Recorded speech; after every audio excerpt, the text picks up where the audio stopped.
Տիգրան Ուրիխանյան, երկրորդ խոսափող նախապատրաստվի Խաչիկ Հարությունյանը։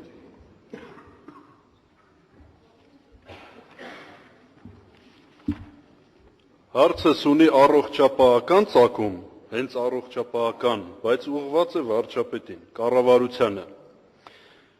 Հայաստանի Հանրապետության կառավարության 2012 թվականի օգոստոսի 9-ի թիվ 1055N որոշում հավելված 2 Հայաստանի Հանրապետության կառավարության 2012 թվականի գերակա խնդիրները բժշկական ծառայությունների փոխհատուցման համավճարային մեխանիզմների կիրառման ընդլայնում, նոր ծրագրերի ընտրություն եւ ներդրում։ Առաջին, համավճարային մեխանիզմների ներդրման ընդլայնման նպատակով բժշկական օգնության եւ սպասարկման ծրագրերի վերլուծության եւ ընտրության արդյունքում առնվազն 2 ծրագրերի վերաբերյալ կառավարության առաջարկություն ներկայացնել։ 2012 թվականի սեպտեմբերի 26-ի հրաման Հայաստանի Հանրապետության առողջապահության նախարարի իրականացնել համավճարային եղանակով բուժում, ծառայություն, սպասարկում, դեղորայքի տրամադրում եւ այլն։ Հարցը վերաբերում է օնկոլոգիական եւ այլ հիվանդություններով տառապող Հայաստանի Հանրապետության իմ հայրենակիցներին, որոնցից ստացել եմ գրավոր հարցադրում եւ հիմա այն ներկայացնում եմ։ Մինչ վերջերս նման հիվանդություններով մարդիկ հնարավորություն ունեին ախտորոշման հիման վրա դիմելու բուժծառայություն, բուժ հիմնարկ եւ ստանալու հնարավոր բուժում,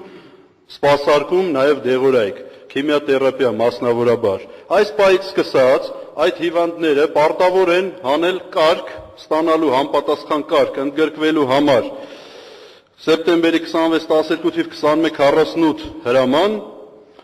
ու ընդգրկվել առանձին հատուկ խմբերում սոցիալապես անապահով, որպեսզի ցիտում եմ հատուկ, որպեսզի դրանից հետո նոր կարողանան այդ բուժումը ստանալ։ Հիմա ինչի եմ հարցս տալիս կառավարությանը։ Սա միջոց է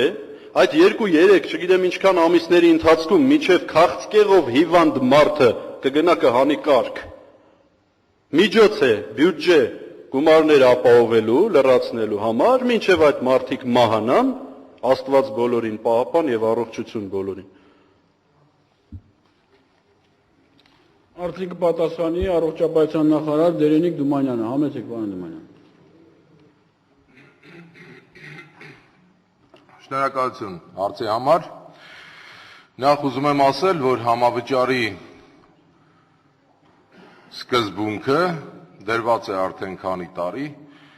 եւ այստեղ ընդգրկված են նաեւ մեր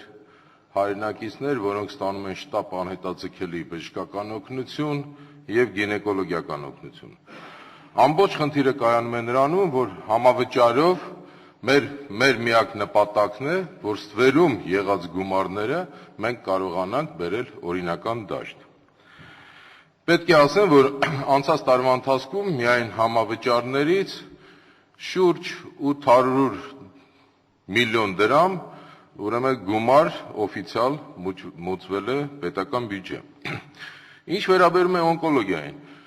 այս ծրագիրը եւս մենք տեղադրել ենք, բայց դուք երևի խորը չեք ուսումնասիրել, հարցը վերաբերվում է միայն վիրաբուժական միջամտությանը։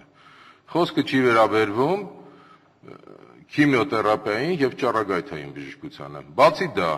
հատուկ խմբերով ընդգրկվածներից բացի այստեղ ընդգրկված են նաեւ սոցիալապես անապահով բոլոր խմբերը եւ երեխաները, որոնց վրա այս համավճարը չի տարածվում։ Մեզ բոլորիս հայտնի է, որ այդ նույն ձեր նշված կատեգորիաները, բացի նրանից, որ պետ պատվեր էր, նրանք նաեւ այլ վճարումներ էին իրականացնում եւ մեր տվյալներով այդ գումարները բավականին բարձր ուրեմն չափերի էր հասնում։ Մեր նպատակն էր, որ այդ գումարները նաեւ տվյալ հիվանդների համար դարձնել օրինական եւ դրանից նաեւ վերադարձնել։ Պետությունը իր չափը այդ հիվանդների համար հատկացվող պահպանել է, դա մնացել է ուրեմն վճարների համակարգում։ Շնորհակալություն։ Երկրորդ խոսափող։ Պարոն նախարար, նախ ընթերցնում եմ 5-րդ կետը չարորակ-ուռուցկաբանական եւ արյունաբանական եւ այլն անվանումներ են բերվում հիվանդությունների քիմիա պրեպարատների ծախս։ Դա առաջին, երկրորդը ես հարցնում եմ կարգի բուժման տրամածառայությունների եւ դեղորայքի տրամադրման կարգի մասին, այսինքն մարդիկ առօրյա խոսակցական ոճով հատուկ եմ ներկայացնում, որպեսզի նաեւ հանրությանը հասանելի լինի։ Մարդիկ պիտի գնան ախտորոշման դիագնոզի հիման վրա, հանեն հաշմանդամության կարգ, որը տևում է երկար ժամանակ։ Կարծում եմ անթույլատրելի է այդ տարբերակը նման հիվանդների համար։ Դրանից հետո նոր ստանա անվճար բուժում։